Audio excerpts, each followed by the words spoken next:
Hijo, te estoy llamando porque necesito decirte algo. Dame un segundo más, tengo que responder esto. Como siempre te vas para esta fecha, pensé que te habías ido. Pero si cada año cuando yo viajo yo le aviso.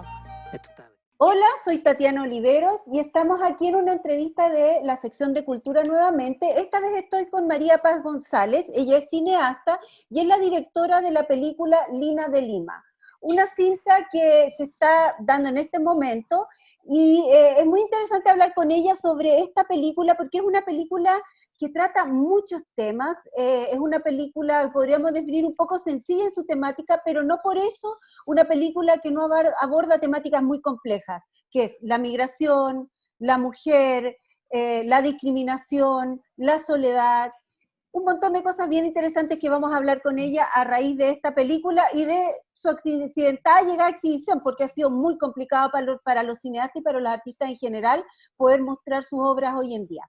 Hola María Paz, ¿cómo estás? Hola, muy bien, gracias por la invitación.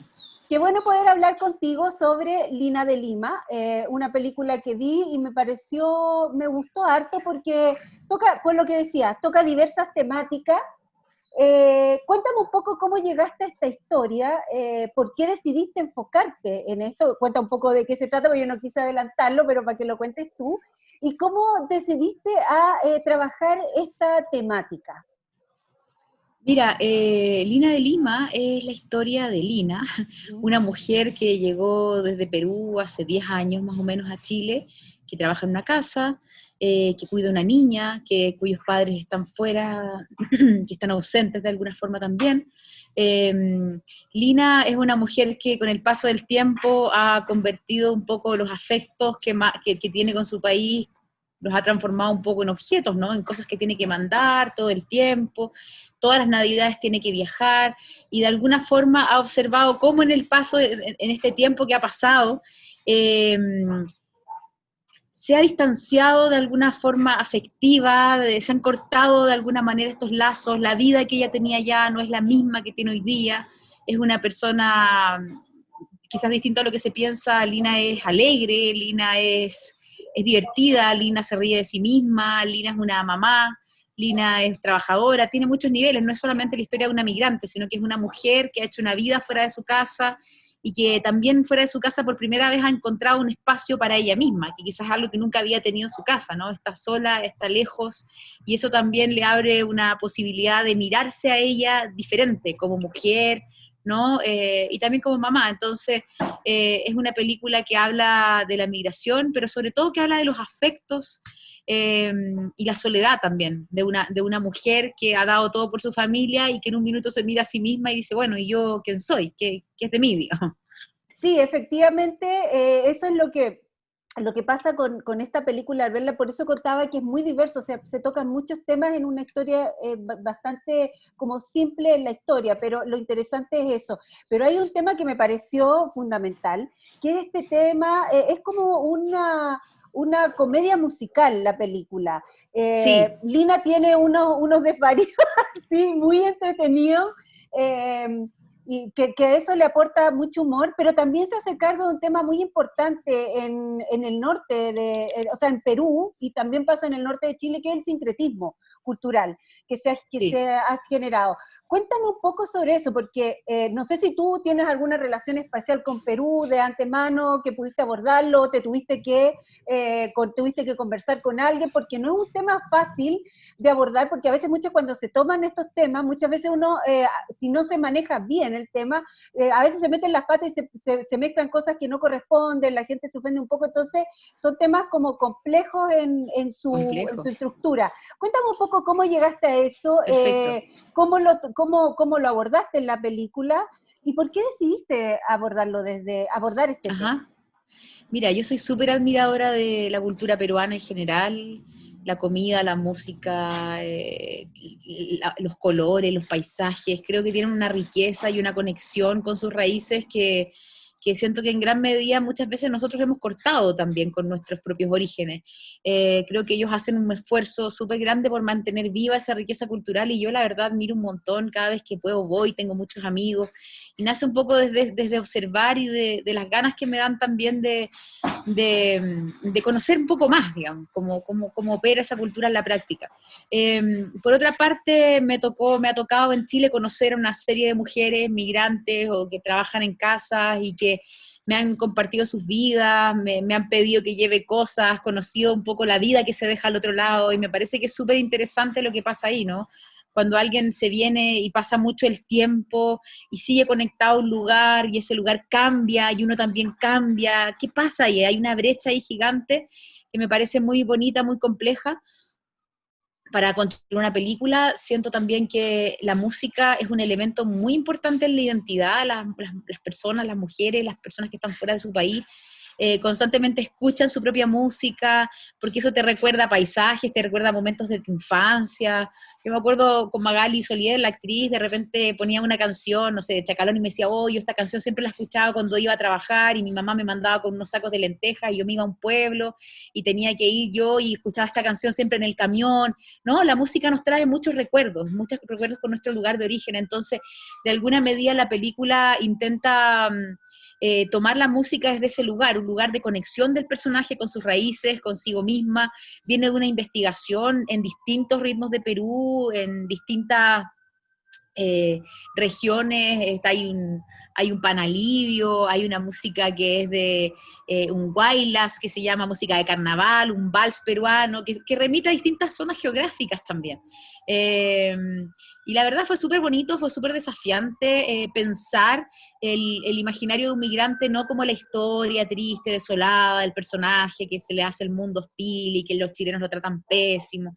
Como que esa historia ya de alguna forma la conocemos. Entonces creo que los migrantes y las personas que van a otro lugar tienen un motor y una fuerza que me parece que ha sido quizás poco registrada como tal. O sea, tiene una conexión con el baile.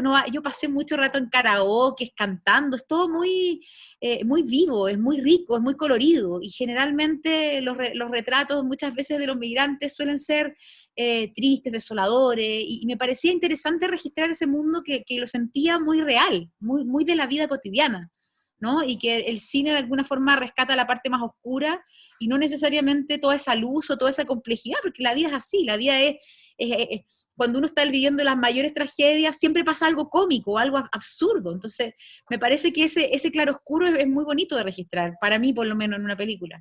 Sí, también me llamó la atención porque cuando está Lina en escenas ella sola, las escenas son muy coloridas, cuando está en la casa donde trabaja, la paleta es mucho más monocromática, entonces se nota esa carga de color que pareciera que ella llevara desde su tierra. Ahora hablemos un poco sobre Magali Solier, que es la protagonista de esta película. ¿Cómo llegaste tú a contactarla para trabajar con ella? ¿Cómo se interesó en el proyecto desde el principio? ¿Fue complejo?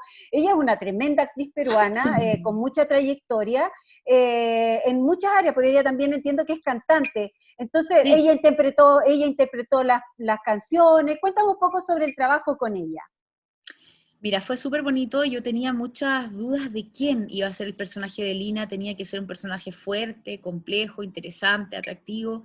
Y en gran medida, claro, a mí me daba un poquito de susto Magali. Todo el mundo me decía, pero Magali.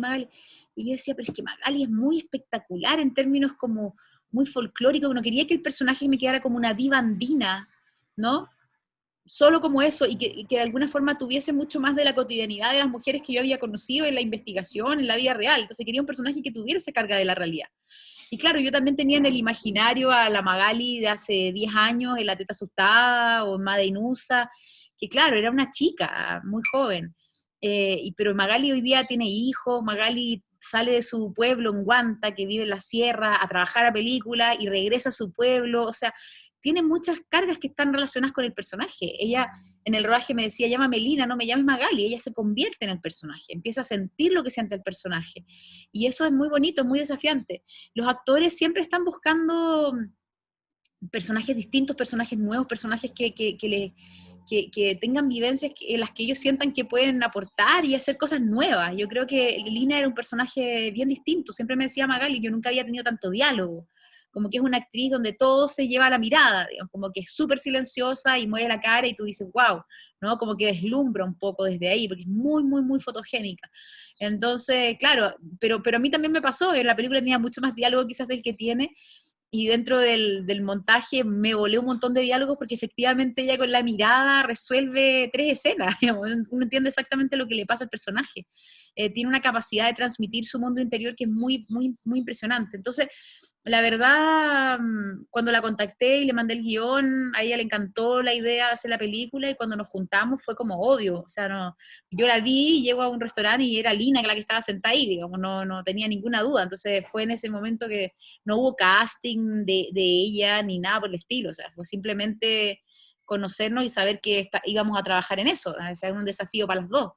Y de ahí, claro, además ella es cantante, entonces estuvimos trabajando también juntas las letras, a partir de, por ejemplo, una música en quechua, esa la hizo completamente Magali, ¿no? Que es su idioma nativo.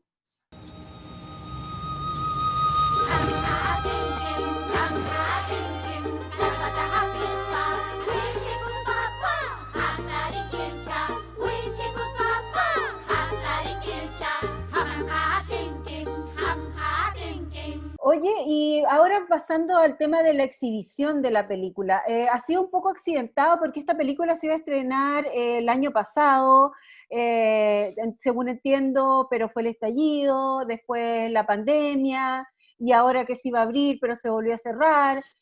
Y finalmente se han cerrado, casi lo único que parece estar cerrado son los espacios culturales, porque se puede viajar en avión, se puede ir a los malls, se puede ir a la piscina, se puede ir a los gimnasios, se puede ir a los restaurantes, pero nadie puede ir al teatro ni puede ir al cine. Cuéntame un poco sobre esto, porque además es un fenómeno, como lo hablábamos antes, que no tiene que ver solamente con Chile. O sea, es una discusión que está teniendo Christopher Nolan con Warner, y o sea, a ese nivel está la discusión sobre cómo exhibir cine hoy. Cuéntame un poco sobre esto, sobre esta renuncia que han tenido que verse forzados a la sala, al exhibir en sala, y pasar al formato online, que es una pantalla más pequeña, de diferentes formatos. Cuéntame un poco sobre eso y sobre este accidentado paso para llegar a la exhibición. Sí, bueno, la verdad ha sido súper complejo, difícil. Las películas se anclan en una época, un año, y tienen una vida que está muy ligada a eso, entonces ha sido súper complicado. Sobre todo en Chile, nosotros tuvimos el estreno en Toronto el 2019, a fines del 2019, así que por lo tanto alcancé a ver la película en pantalla grande varias veces en Estados Unidos. Después se estrenó en HBO en Estados Unidos también, donde llegó a pantallas grandes, a un público 45 millones de espectadores, estuvo súper bien en ese sentido. Después estuvo en Hulu también, que es otra plataforma allá, pero en Chile ha sido súper accidentado, en Sudamérica también. O sea, nosotros tenemos un estreno, como es una coproducción entre Argentina, Chile y Perú, finalmente por cosas de convenios y qué sé yo, tuvimos que entrenar online en Argentina en julio, digamos, que fue una experiencia igual particular, porque en el fondo uno dice, a ver, ¿cuántas personas ven la película en una sala? Pucha, si te va bien, 10.000, 12.000, y la película online la vieron más de 80.000 personas en Argentina. Entonces también es como, por una parte es terrible, porque las películas uno las hace para las salas, cuida el sonido, cuida la imagen, es una película que es muy colorida, que es totalmente distinta a la experiencia que uno puede tener de verla en grande o verla en chico. O sea, no sé, amigas que la vieron en chico y le gustaba, qué sé yo, pero luego la vieron, hice una pequeña premier presencial hace un par de semanas, cuando se podía todavía, y la vieron en grande y dice, pero es que es otra cosa, porque es envolvente el sonido, uno hace las películas para esos espacios. Entonces es súper frustrante, y uno como directora tiene que empezar también a pensar en esa dicotomía, ¿no? A veces el internet te permite llegar a un público mucho mayor, y la presencialidad tiene que ver con lo que estabas haciendo, esa es la película que tú quieres ver. Pero bueno, estamos en una época en que hay que soltar nomás, pues hay que soltar. Nosotros íbamos a estrenar acá para el estallido, imagínate, en noviembre íbamos a estrenar, con el estallido, con toda la revuelta social, tuvimos que suspender. Íbamos a estrenar en marzo, y todos me decían, oye, pero marzo es súper mal mes, porque se viene el súper marzo, o sea, ¿te acuerdas? Decían eso, de no, y va a estar todo con el estallido, va a volver se va a volver a activar, o sea, va a ser un súper mal mes, pero nadie tenía en perspectiva que iba a ser así de heavy, como que iban a cerrar, o sea, era como, va a ir poca gente, ahora es como, se cancela, y terminamos con la película, la distribuidora, la Alexandra Galvis, dice, oye, pero esta es la campaña más larga que he hecho del cine chileno, porque terminó toda la ciudad empapelada con Lina de Lima, en toda y la gente me empezaba a mandar las fotos de los afiches, cómo se iban deteriorando con el tiempo, porque estuvimos a 3 días, o sea, fue la película que le tocaba salir y que no pudo. Así que fue súper doloroso igual, porque en el fondo hay un montón de trabajo, esta película a mí me ha tomado 7 años de trabajo, por explicártelo de alguna manera, entonces, que no pueda llegar al público como uno quiere, pero bueno, la vida no es como uno quiere también, entonces hay que soltar. Lo que encuentro súper complejo, grave, es un poco la situación a la que están hoy día la gente de la cultura en general, o sea, lo que tú dices, o sea, uno se puede subir a un avión y puede ir de vacaciones al Caribe, ¿me entiendes? Pero no puede ir a un teatro aunque tenga las condiciones y aunque esté separado y aunque tenga 20.000 medidas, entonces no sé, todo siempre ha sido en esta cuestión, que un poco no queda otra, como ir probando, ¿no? Ir buscando y pensando qué es lo que funciona. Ahora, lo que sí pasa es que la cultura no se considera, y lo han dejado súper claro las autoridades, no se considera un bien básico, no se considera un bien esencial. Un mall sí lo es, pero la cultura no lo es. Entonces, uno dice, bueno, ¿cuáles son los criterios, no? ¿Cómo estamos entendiendo el trabajo, cómo estamos entendiendo la subsistencia también de un montón de gente que hoy día no tiene como, sobre todo el teatro, o sea, uno lo piensa ahí, porque claro, uno dice las películas igual pueden encontrar una salida, no es lo mismo, pero digitalmente pierden menos que una obra de teatro, o una película se puede volver a mostrar después de alguna manera, pero claro, hay otras cosas que están paradas, pero bueno, ha sido difícil, pues.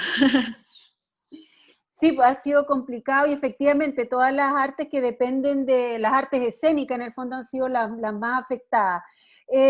Bueno, María Paz, quiero agradecerte esta entrevista, te doy las gracias, bueno, también por la película, creo que es una película muy necesaria de ver, muy bonita, es muy bonita estéticamente, a eso me refiero, es una película muy colorida, muy graciosa, muy femenina, o sea, muy de mujer también. Entonces, eso es Sí. como hartos temas hay ahí para revisar en esta película. Te deseo Genial. mucho éxito. No sé si quieres agregar algo más, dónde se va a No, dar. eso, agregar que la película se puede ver en Punto Ticket, que va a estar hasta el 31 de diciembre, y que además es una película navideña, entonces creo que es un súper bonito momento para verla ahora, creo que es el mejor momento. Uh-huh. Hay un villancico, hay como una historia que tiene que ver y que creo que ahora cuando hay muchas mujeres que quizás no van a poder viajar a Perú para fiestas, se vuelve más significativa que en otros momentos. Así que nada, invitar a que la gente la vea, que vea cine chileno, que el cine chileno es variado, es distinto, que a veces hay gente que piensa que siempre me dicen como, es que el cine chileno es tan oscuro, el cine chileno es tan dramático. El cine chileno es diverso, y uno puede encontrar distintas cosas, y creo que si alguien busca una película que tenga humor, que un personaje que se ríe de sí mismo, una película colorida, lo puede encontrar en esta también, así que invitar a la gente a que la vea. Exactamente, sí, pues tiene razón que es una película navideña, se me olvidó decir eso porque ocurre en la época de Navidad, así que súper buen momento para verla para quien quiera verla, y está disponible, muy fácil acceder, desde En computadores, televisores, se puede ver de cualquier lado ahora. Así que muchas gracias, María Paz, por esta entrevista, te deseo mucho éxito con la película, mucho éxito en los proyectos futuros, y que todo esté muy bien, cuídate mucho. Súper, gracias a ti. Chao, chao. Chao.